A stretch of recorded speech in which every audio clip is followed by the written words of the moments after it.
Hello बच्चों, क्या हाल है। मैं आशा करता हूँ कि आप लोग अच्छे होंगे और अपने 10th बोर्ड की तैयारी कर रहे होंगे। तो आज हम पढ़ेंगे, कल हम पढ़े थे अम्ल और क्षार एवं लवण के बारे में। लेकिन आज हम उससे आगे बढ़ेंगे। अम्ल क्षार एवं लवण में सूचक एवं सूचक के प्रकार के बारे में पढ़ेंगे। तो पहले हम पढ़ेंगे सूचक क्या है, सूचक के प्रकार बाद में पढ़ेंगे। तो पहले आइए हम सूचक के बारे में पढ़ते हैं। सूचक टॉपिक डाल लीजिए। सूचक सूचक का पहले हम परिभाषा लिखते हैं कि सूचक क्या होता है। सूचक आखिर क्या होता है, सूचक इसका नाम कैसे पड़ा। तो देखिए, सूचक अम्लीयता, क्षारीयता, उदासीनता को जानते हैं। अम्लीयता कहने का मतलब होता है खट्टा, जो H+ आयन देता है। क्षारीयता कहने का मतलब होता है कि कड़वा, जो कि OH- देता है। और अम्लीयता, क्षारीयता और उदासीनता को जानते हैं आप लोग क्या कहते हैं। जो लवण होता है, जब अम्ल क्षार आपस में अभिक्रिया करता है तो लवण बनता है। इस प्रक्रिया को हम उदासीनीकरण भी कहते हैं। तो देखिए सूचक क्या है। तो लिखेंगे वे वैसे पदार्थ, माने वे पदार्थ जो किसी मानवीय पदार्थ जो अम्लीयता, क्षारीयता, जो किसी पदार्थ का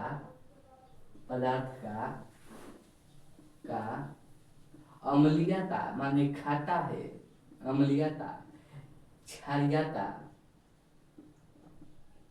क्षारीयता एवं उदासीनता को बताता है। उदासीनता नियता को बताता है। यानी कहने का मतलब होता है कि वे सभी पदार्थ है या वे पदार्थ जो किसी पदार्थ का अम्लीयता, क्षारीयता एवं उदासीनता को बताता है, वह क्या कहलाता है, सूचक कहलाता है। तो उसे हम क्या कहते हैं, सूचक कहते हैं।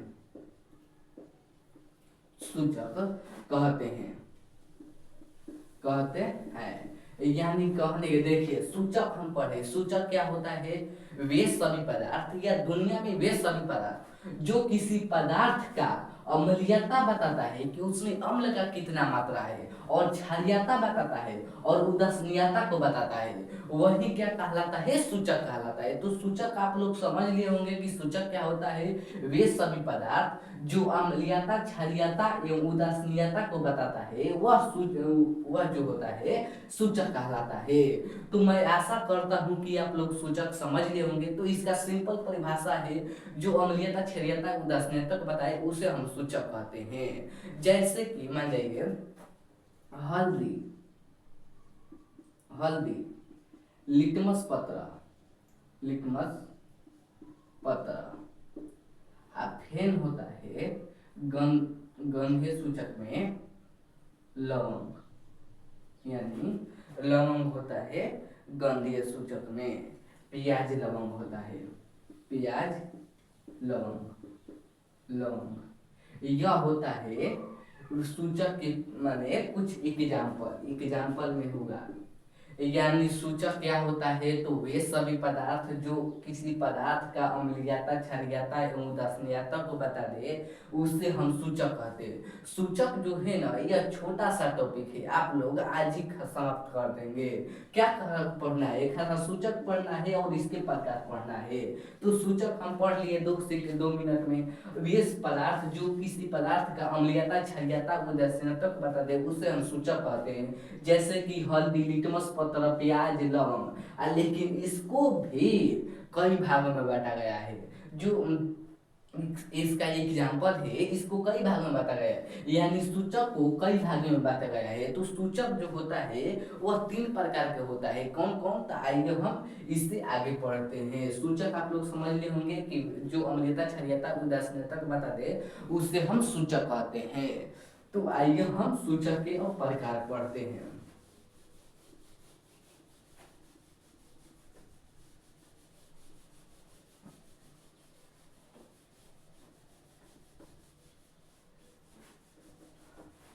सूचक के प्रकार, चक के प्रकार। जो सूचक होता है वह कितने प्रकार का होता है? 3 प्रकार का होता है। कौन कौन? तो एक होता है प्राकृतिक सूचक, यानी एक होता है प्राकृतिक सूचक एक होता है संश्लेषित संश्लेषित सूचक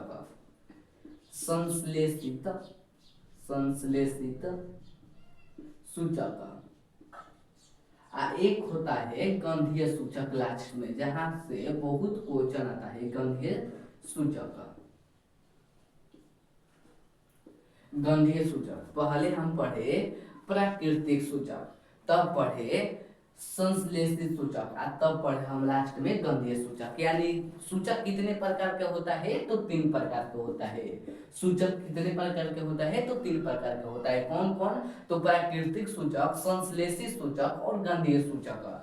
तो इसमें ऑब्जेक्टिव में यह सब नहीं पूछा जाएगा कि प्राकृतिक सूचक, संश्लेषित सूचक और गंधीय सूचक क्या है। ये सिर्फ गंधीय सूचक का परिभाषा कभी कभी पूछ देता है, लेकिन ये दोनों का परिभाषा नहीं पूछता है। तो पहले हम इसमें से जो ऑब्जेक्टिव क्वेश्चन आता है वह सिर्फ इसके उदाहरण यानी एग्जाम्पल में से आता है। तो पहले हम एग्जाम्पल पढ़ लेते हैं। इसके एग्जाम्पल में कहेगा कि इनमें से कौन प्राकृतिक सूचक है, इनमें से कौन संश्लेषित सूचक है, इनमें से कौन गंधीय सूचक है। तो प्राकृतिक सूचक में कौन कौन आता है तो यह बताते हैं। पहला आता है प्राकृतिक सूचक में हल्दी, लिटमस पत्र। अब फिर तीसरा में आता है लाल गोभी का पत्ता,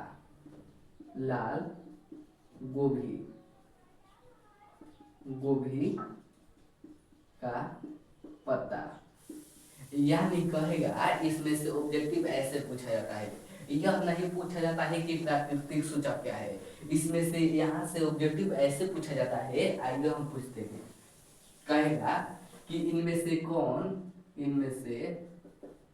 कौन प्राकृतिक सूचक है।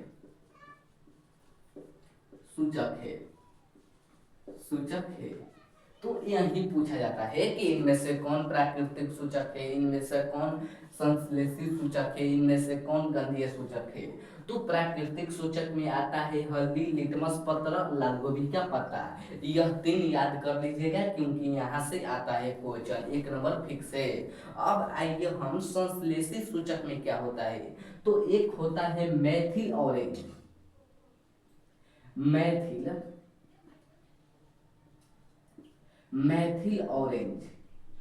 ऑरेंज।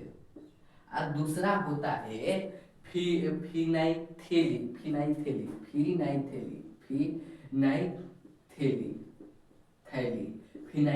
होता है।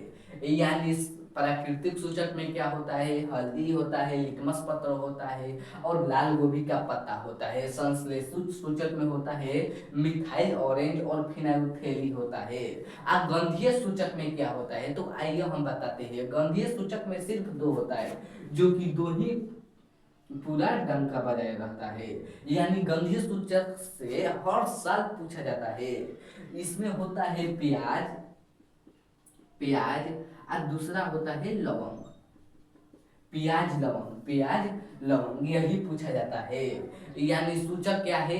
तो वे सभी पदार्थ जो किसी पदार्थ के अम्लीयता, क्षारीयता, उदासीनता को बता दे उसे हम सूचक कहते हैं। जैसे कि हल्दी, लिटमस पत्र, लाल गोभी का पत्ता, फिनाइथेली, मैथिल ऑरेंज, प्याज, लवंग, ये सभी सूचक है। लेकिन इसको अलग अलग भागों में बताया गया है। और जो सूचक होता है ये 3 प्रकार का होता है। कौन कौन? तो प्राकृतिक सूचक,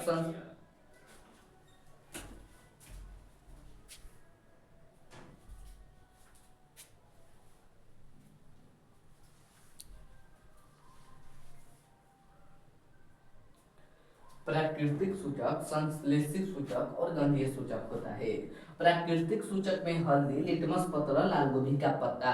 आज जो संश्लेषित सूचक में आता है मिथाइल ऑरेंज फिनाइथेलिन और गंधीय सूचक में आता है पियाज लवंग। तो यहाँ से कैसे ऑब्जेक्टिव पूछा जाता है उस पर हम बात करते हैं। ऑब्जेक्टिव पूछा जाता है ऐसे कि इनमें से कौन प्राकृतिक सूचक है। पहला में दिया होगा लवंग, और बी में दिया होगा हल्दी, और सी में दिया होगा लिटमस पत्र, लिटमस पत्र, और डी में दे दिया होगा मेथिल ऑरेंज या फिनाइथेलिन, फिनाइथैलिन, थैलिन। तो हम इसमें क्या कहेंगे, इसमें हम पढ़ते हैं कि प्राकृतिक जो सूचक होता है हल्दी होता है, लिटमस पत्र होता है, लाल गोभी का पत्ता होता है। तो यह लवंग जो होता है गंधीय सूचक है, हल्दी यह है प्राकृतिक सूचक, तो हल्दी पर मार देंगे। अब पूछा जाता है कि कौन गंधीय सूचक है। गंधीय सूचक के बारे में पूछा जाता है, हम पढ़े क्या, तो सूचक क्या है, वे सभी पदार्थ जो अम्लता क्षारीयता उदासीनता बता दे वह सूचक कहलाता है। सूचक के 3 प्रकार होते हैं, प्राकृतिक सूचक, संश्लेषित सूचक, गंधीय सूचक। प्राकृतिक सूचक 3 प्रकार के होते हैं, माने 3 एक्स का उदाहरण है हल्दी, लिटमस पत्र, लाल गोभी का पत्ता। और संश्लेषित सूचक जो होता है वो 2 होता है, पहला मैथिल ऑरेंज और फिनाइथेलिन होता है। और गंधीय जो सूचक होता है वह 2 होता है, कौन कौन, तो लवंग और प्याज होता है, जो कि गंध देता है, यानी 2 मिनट छोड़ देने के बाद वह गंध देने लगता है, इसलिए गंधीय सूचक का। और जो लवंग होता है वह भी खुला छोड़ देने पर बहुत गंध देता है। जो प्याज और लवंग जो वो गंध देने होता है वह गंधीय सूचक कहलाता है। और जो है प्राकृतिक, जो प्राकृतिक द्वारा होता है, यानी हल्दी, लिटमस पत्र और लाल गोभी का पत्ता। संश्लेषित सूचक में जानते हैं जो पेड़ पौधे के अनुसार आता है संश्लेषित सूचक। तो आप यह समझ लिए होंगे, मैं आशा करता हूँ सूचक के बारे में। अब आइए हम गंधीय सूचक को, गंधीय जो सूचक है इसको हम परिभाषित करते हैं, क्योंकि ऑब्जेक्टिव में आया है, ऑब्जेक्टिव में आया है। तो गंधीय सूचक को परिभाषित करते हैं। ये प्राकृतिक सूचक, संश्लेषित सूचक नहीं आता है, लेकिन गंधीय सूचक आता है, तो इसलिए हम गंधीय सूचक का परिभाषित करते हैं। तो आइए हम गंधीय सूचक को बताते हैं। गंधीय सूचक क्या है।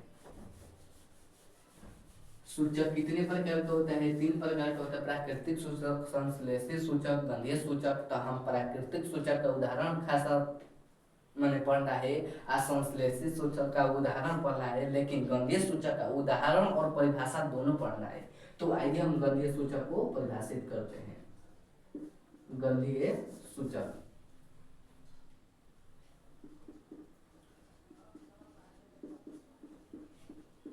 सूचक माने कहने का मतलब होता है कुछ ऐसे पदार्थ होते हैं जिनकी गंध अम्लीय, क्षारीय माध्यम में बदल जाते हैं, उस प्रकार के पदार्थ को हम गंधीय सूचक कहते हैं। कुछ ऐसे पदार्थ है, कुछ ऐसे पदार्थ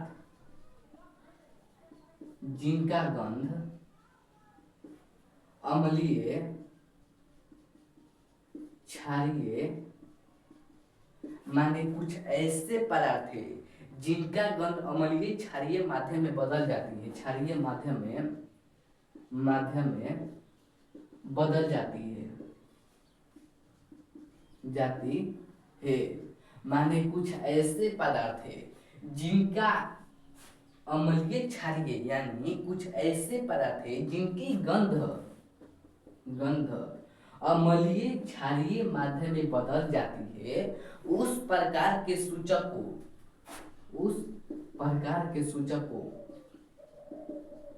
को हम गंधीय सूचक कहते हैं।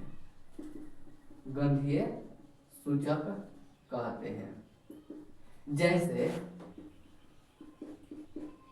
प्याज और लवंग बताए, यह सभी गंधीय सूचक होता है, यानी कुछ ऐसे पदार्थ जिनका गंध अम्लीय और क्षारीय माध्यम में बदल जाती है, वह क्या कहलाता है, सूचक कहलाता है। उस प्रकार के सूचक को हम गंधीय सूचक कहते हैं। मान लीजिए कोई प्याज को हम काट कर रख देते हैं तो वह गंध देने लगता है, यानी अम्लीय और क्षारीय माध्यम में बदल जाता है।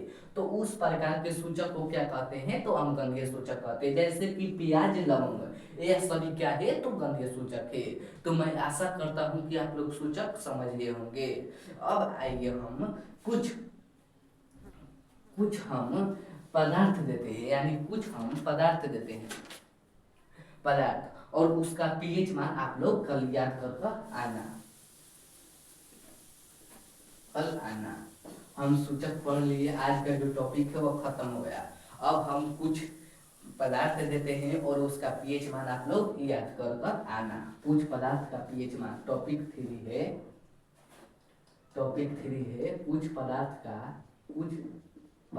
का पीएच मान, पीएच मान।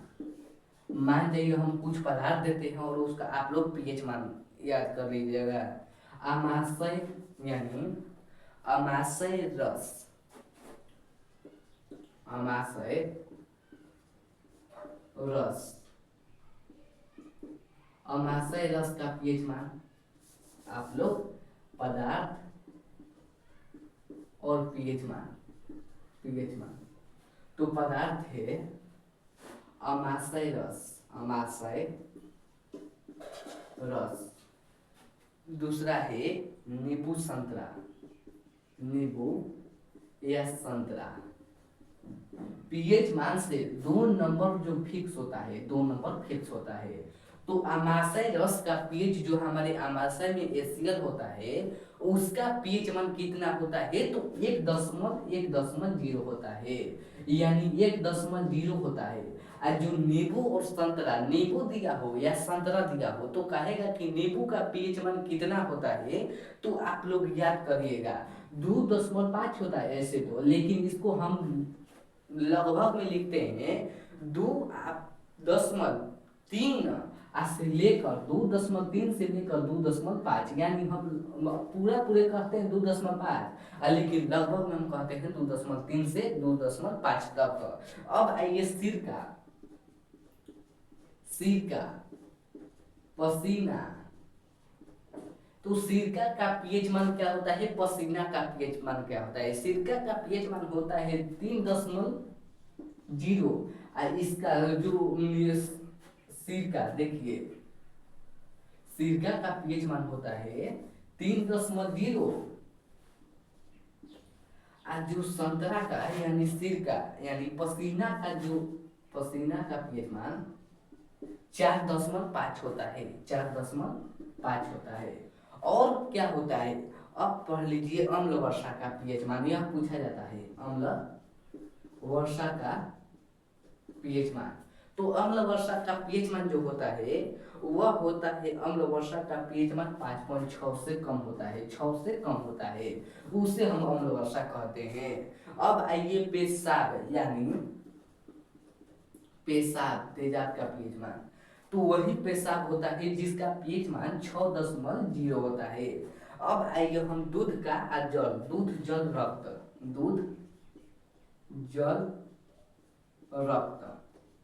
तो दूध का पीएच मान होता है, दूध का पीएच मान होता है, दूध का पीएच मान होता है 6.5, और जल का पीएच मान होता है 7.07 होता है, और फिर रक्त का पीएच मान 7.4 होता है। इसमें से हर दोनों जो इम्पोर्टेंट है, जल और रक्त का पीएच मान है जो है यह बहुत इम्पोर्टेंट है। तो आप लोग यह याद कर लीजिएगा। अब इससे आगे हम कल पढ़ाएंगे। फेन है पित्त का, और फेन है मिल्क ऑफ मैग्नीशियम का, और फेन है चूना जल का, और फेन है सोडियम हाइड्रोक्साइड का। तो पढ़ लीजिए आज किन का पढ़ाए, देखिए फेन है आसु पित्त का, आसु पित्त, milk of magnesium, milk of पढ़ना है यह मैग्नीशियम, मैग्नीशियम, मैग्नीशियम। और फेन है चूना जल का, चूना जल और फिर है NaOH। तो आंसू का पीएच मान होता है 7.3 और पीत का पीएच मान होता है